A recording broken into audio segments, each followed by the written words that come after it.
This chapter will focus closely on some common errors that occur during file setup, and how to quickly and easily check for and eliminate them in your file.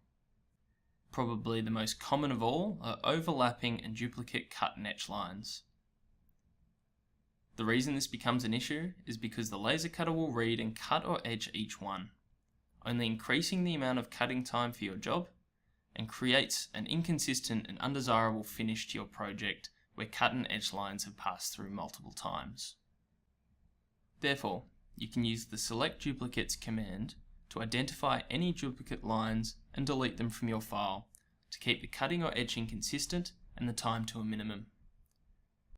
If you type celldup into the command line and hit enter, Rhino will select and highlight all of the duplicate lines you have in your file. Then simply delete if applicable. This won't, however, identify non-identical overlapping lines that may occur while nesting. For instance, if a line is a fraction shorter than the one it is overlapping, you will need to manually check and delete or trim any of these.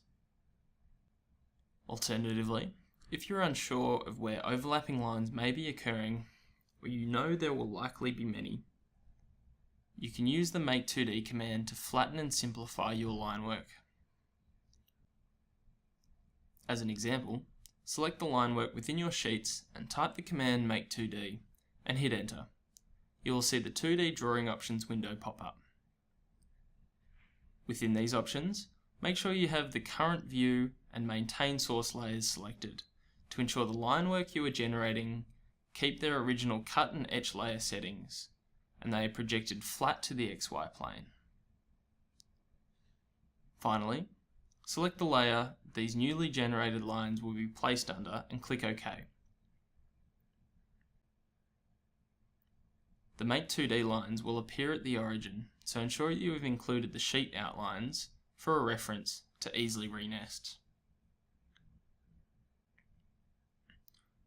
You'll notice that these lines will be on a new sublayer under the one you selected, so simply follow the process of changing the line work on each of these new sublayers by right-clicking on the layer and selecting Select Objects, then right-clicking on the layer you wish to change them to and selecting Change Object Layer.